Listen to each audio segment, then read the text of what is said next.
What the feather? Oh my god. This film is like a fucking 1 trillion sided Rubik's Cube. With no colours on any of the sides. You've just got to try and guess what might be right.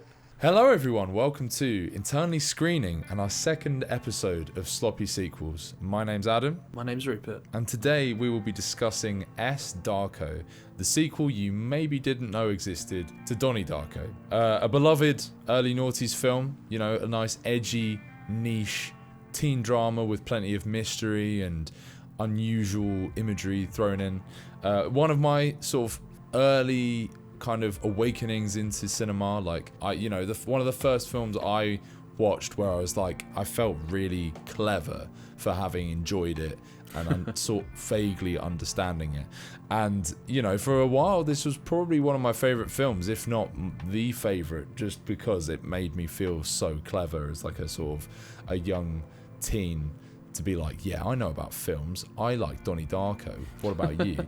So to make a sequel to such an enigmatic and unusual film, a film that is by its very nature very circular in its narrative, not to spoil too much for those of you that haven't watched Donnie Darko, but this film, as with American Psycho 2, shouldn't really exist. So we're here to judge, does it justify its existence, and is it any good? So Rupert, I'm going to come to you.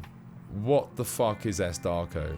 So, it's very difficult to pin down exactly what it is. We begin 7 years later, I believe, with the character Donnie Darko's youngest sister, not Maggie Gyllenhaal, his youngest sister from the first film, who in the first film doesn't really have much to do with the plot. She's mostly there as a side character. You see her do her dance recital, and that is pretty much it for the most part.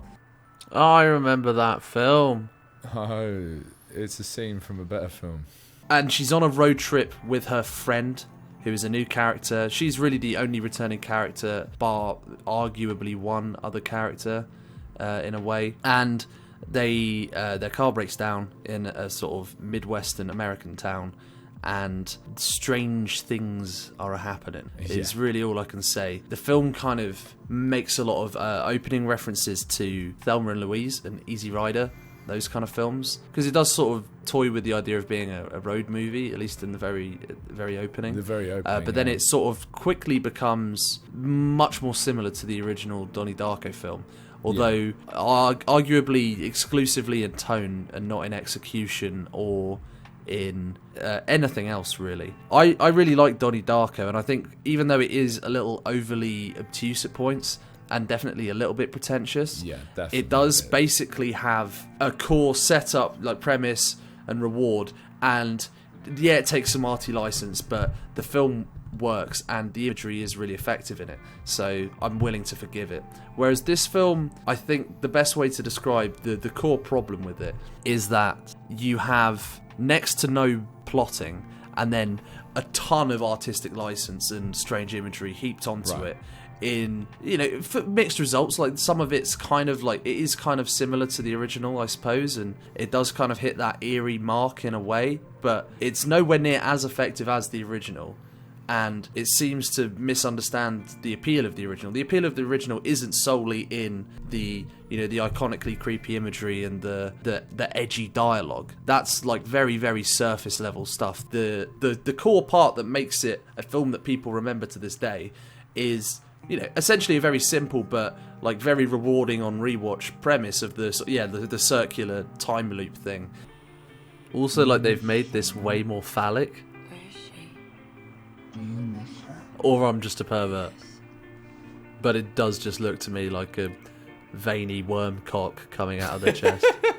I don't really like how Adam, please try and describe to me, I guess spoilers, what but actually happens. Yeah, try and describe to me the conclusion of this film, because I know we could both sit here and explain to varying levels of success the final part of Donnie Darko, despite it being quite confusing, especially on a first watch. We could both sit here and say, well, this is what happens at the end of Donnie Darko. This is what that meant, and then it ties up.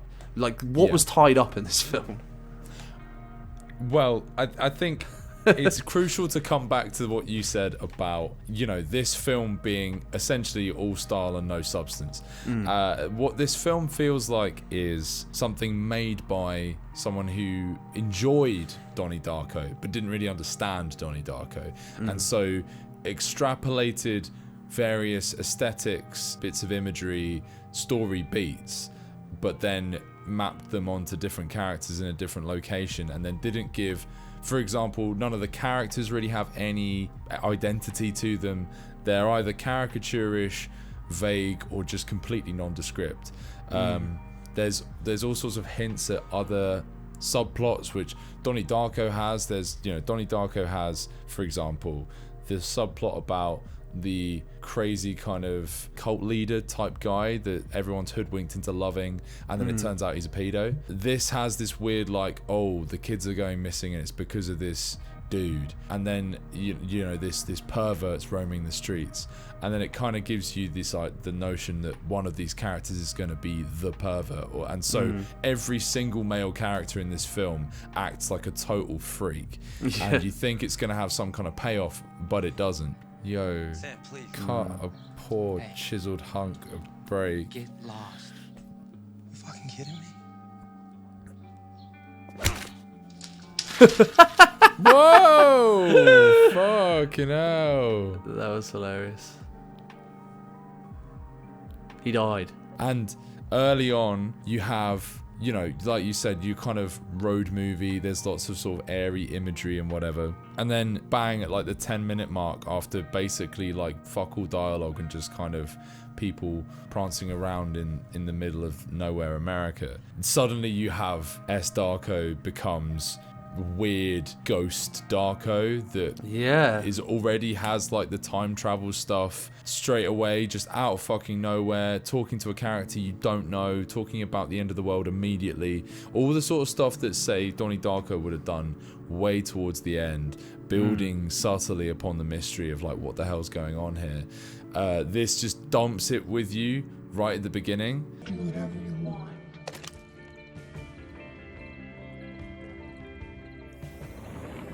This is your last chance. Are you coming with me? That's impossible.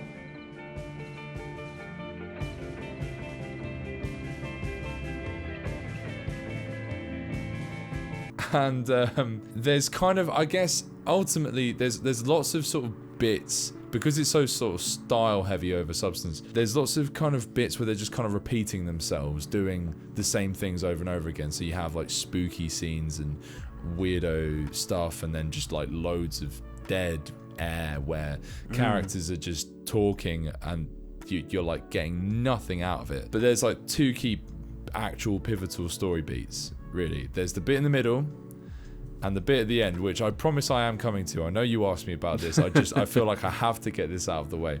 The bit in the middle is essentially the bit at the end of Donnie Darko, right? Where, you know, spoilers, you know, it is revealed that he's kind of living an alternate existence, or something to that effect, and he kind of goes back through the wormhole, and he's back in his bed and he gets killed by the falling jet engine. This has Samantha Darko get killed bang like halfway through the film, out of nowhere, Final Destination style. Car just comes out of nowhere and fucking smashes her into bits. Then her friend, who has really been kind of a non-character up until that point, and then is a non-character beyond that point, gets found by a spooky child who has gone missing previously. He's like, do as the time spirits tell you or some shit.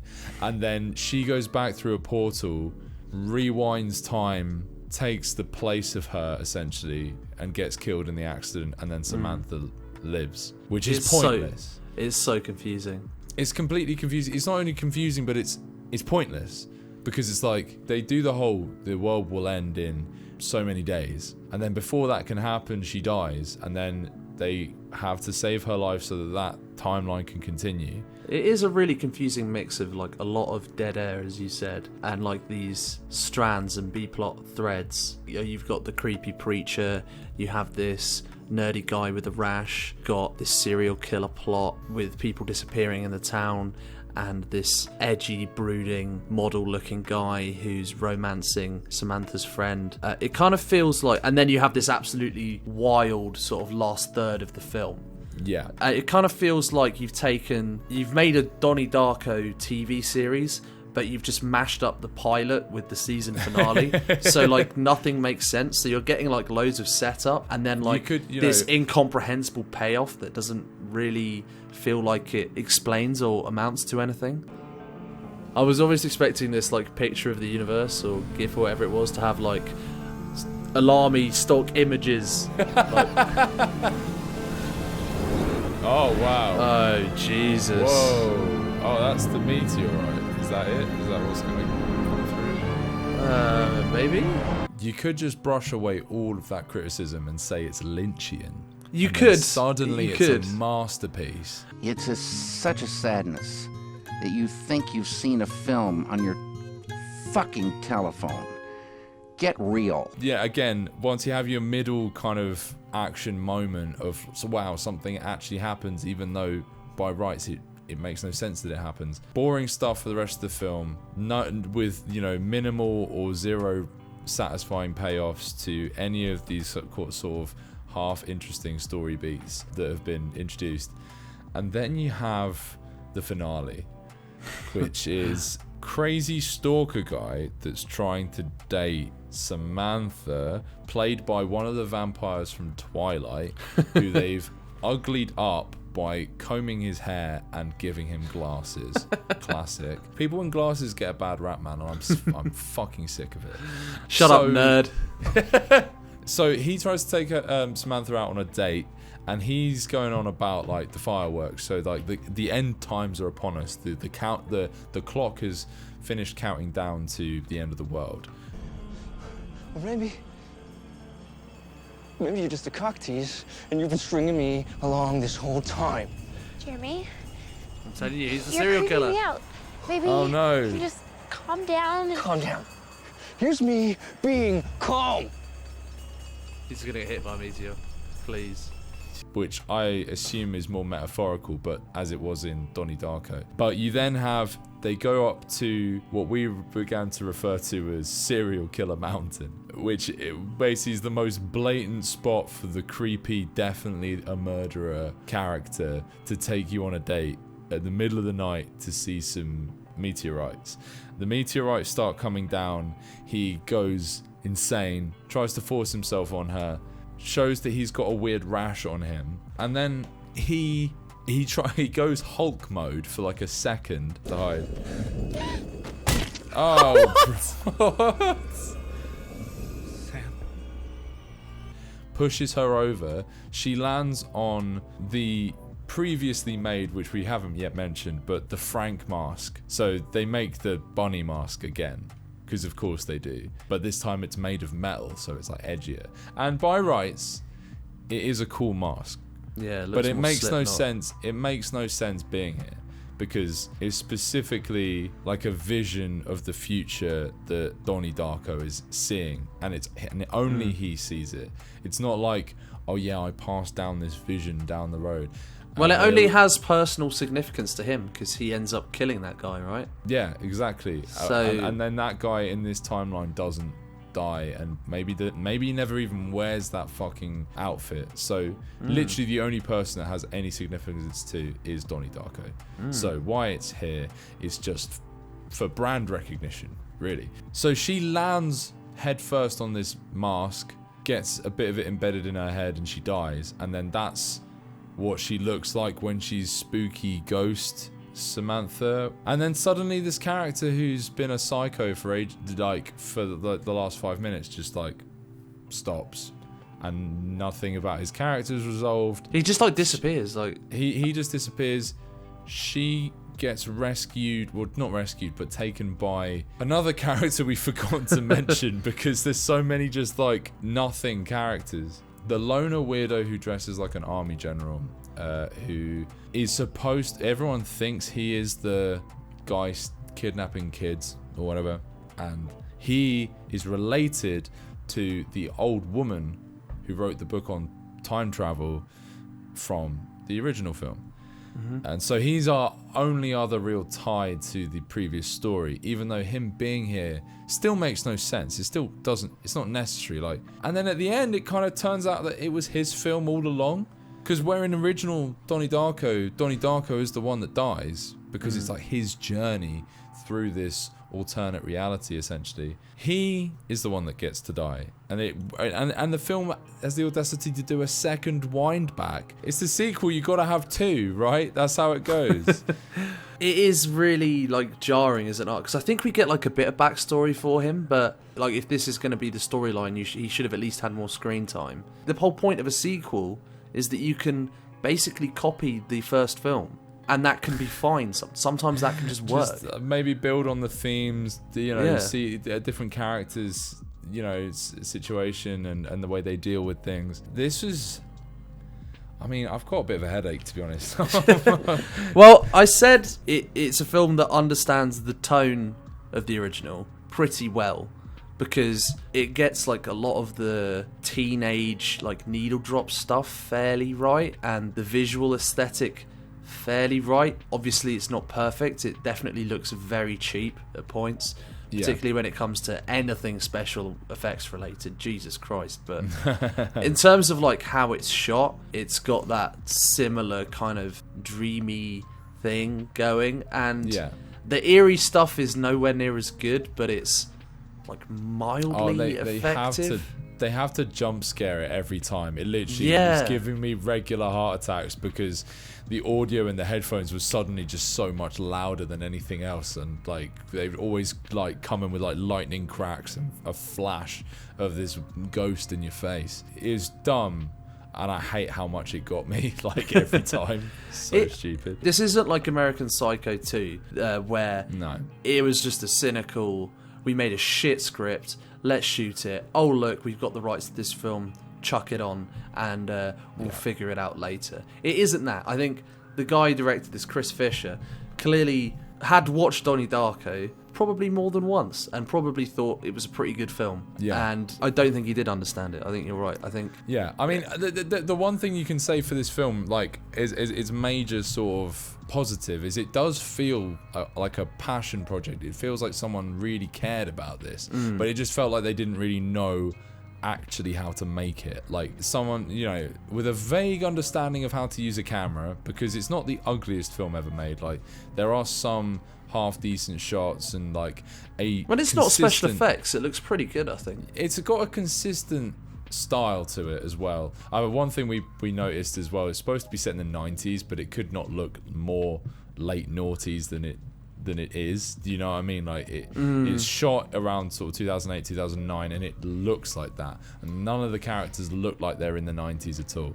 But that's by the by. I mean, I guess it's not Captain Marveling and just like playing all of the most expensive songs, mostly because they probably couldn't afford it. But what I will say is that there's a kind of cheapness. I mean, I don't know the budget of this film, but you can kind of guess it's low by the looks of things, and the fact that it's a fucking Donnie Darko sequel. You have like 10 characters and only one of them isn't even a vaguely known actor. Coming back to kind of this being the one positive, like he didn't understand what Donnie Darko was. I don't think, and I think it's pretty nebulous. I would go so far as to say that Donnie Darko is kind of lightning in a bottle. Certainly for Richard Kelly's career, because he's not gone on to do anything near as high quality, and his kind of pet project was Southland Tales, which I didn't realise until you told me is the 4th installment of a story where the first 3 parts are graphic novels. If you don't let me suck your dick, I'm gonna kill myself. That's just the most like ridiculous that's shit. What I mean. This is very similar to Southern Tales. It has that kind of incomprehensible, unfinished. Because I feel like if this was a TV show, like I mentioned earlier, it feels like the finale and pilot being smashed into one. If you could have had, even like same actors who aren't, great. None of them are terrible, I don't think, but they're not great. Same actors, same crew, and same general storyline. If you'd have somehow like got, spent a little bit more time figuring out like where the story is going, and just add some time for all of these plot threads for them to actually like go somewhere, you could have had something here. Yeah, I mean, it's not a film without potential, but the problem is it's all in the idea. It's all in like the kind of the possibilities of what he scribbled down in like little bullet points before making the film, but he clearly didn't have enough to make anything close to this like hour 47-minute film, right? As we've established, you have essentially you have 10 minutes at the beginning where it sets it up, 10 minutes in the middle where something actually happens that's like bizarre but kind of interesting, and then 10 minutes at the end where everything hits the fan and random shit happens. That leaves an hour and 15 minutes of absolutely nothing of any value happening apart from like we said, just like the interesting imagery and characters having meaningless, endless fucking conversations. What do you think God's farts taste like? Marshmallow peep. This is really trying to do that same dialogue from Donnie Darko. Yeah. Edgy as possible, but I mean, I don't even think a lot of the dialogue in Donnie Darko isn't really that meaningful in the way that it might. It's a little bit posy, but it's well written enough that it doesn't really matter, and some of it is quite meaningful. Whereas, what do you think God's farts taste like? That's the thing. That's kind of fulfilling the idea I had at the beginning, where I think you were right. It's stabbing at something it doesn't understand, so it's like, let's just copy it and cross our fingers. It's all well and good, like, the film like looks pretty good, and like there's some speculative quality to like what could have been there. It's all very well and good to like compliment the film on that. Absolutely, but on top of that, I think one of the best things about Donnie Darko, even if it's not something that I think has aged particularly well, but something that really worked for the film in like gaining this like cult following and being successful at the time, was that it was actually like quite well written. It had like all these zingy one-liners in it, and like all of these bits that people like would quote and remember. Like we were saying, back in the day when Tumblr was a thing, this like Donnie Darko was all over it because it had those kind of like zingy moments that people remembered, like, I think you're the fucking Antichrist, or that silly like, oh, you're a fuckhead scene at the beginning of the film. You can go suck a fuck. Oh, please tell me, Elizabeth, how exactly does one suck a fuck? Or why are you wearing that stupid mask? Like all those lines are like kind of classics now. And this film, like when it's trying to be deep, it's just incomprehensible. It'll be like, we're at the end, you can't go in there, you will explode. Beams from it's just nonsense. And then when it's trying to have like a sort of zingy conversation between two characters, it's like, what do you think God's farts taste like?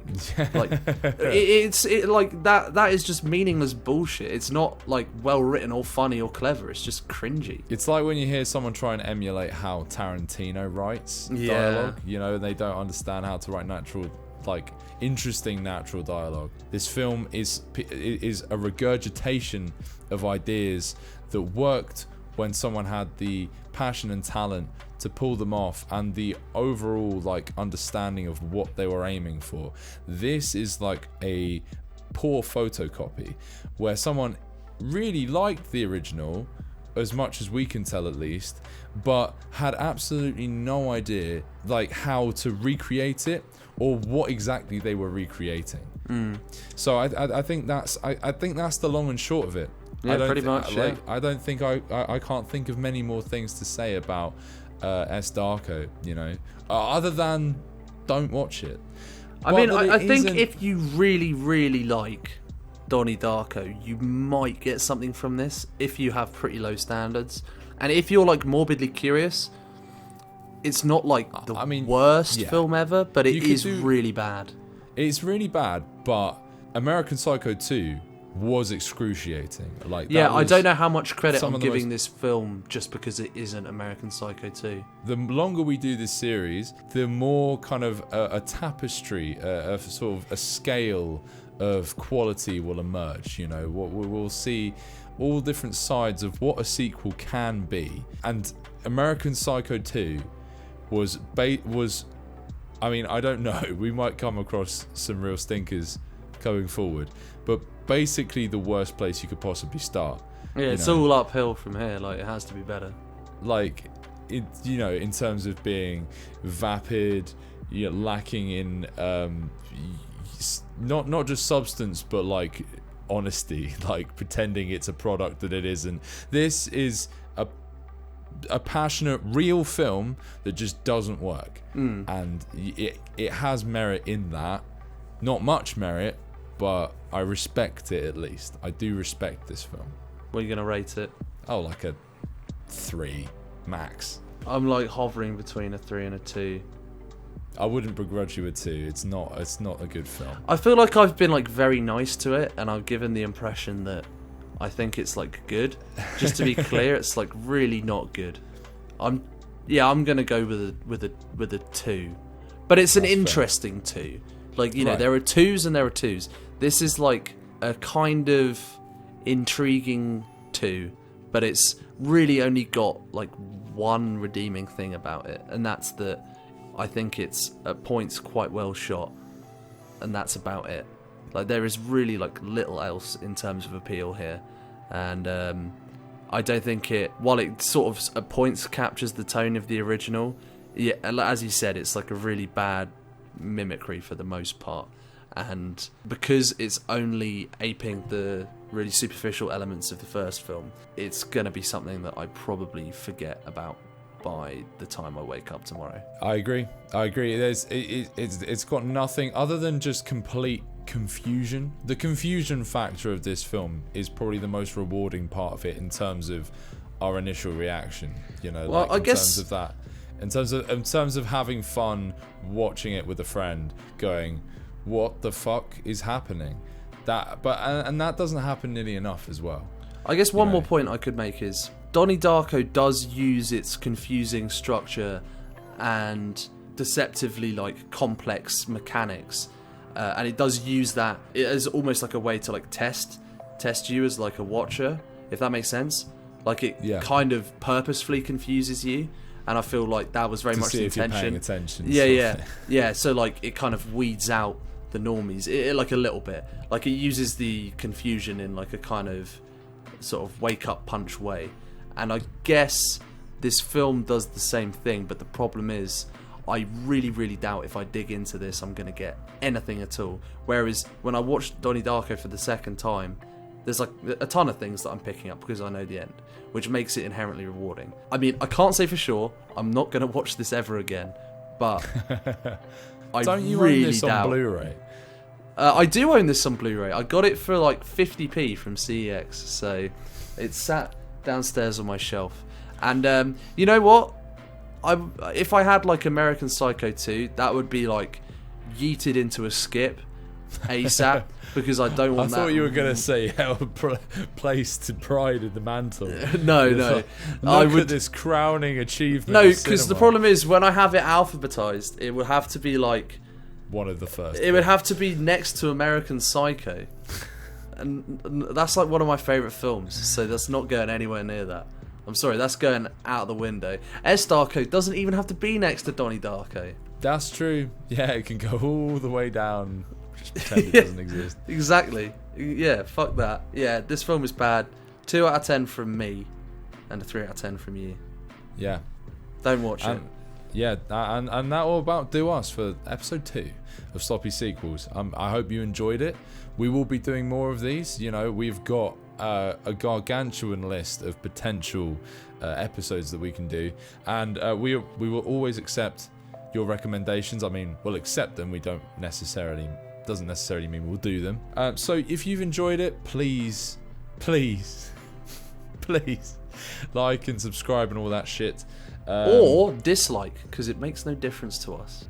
That's true. Yeah, maybe if you're a hardcore S. Darko fan and you've just come here and sat through half an hour or whatever of us just absolutely slagging the shit out of it, and you're like, you're fuming. You're sat here raging, blood boiling. Hit that dislike. And yeah, we'll see you next time. So yeah, peace out. Peace.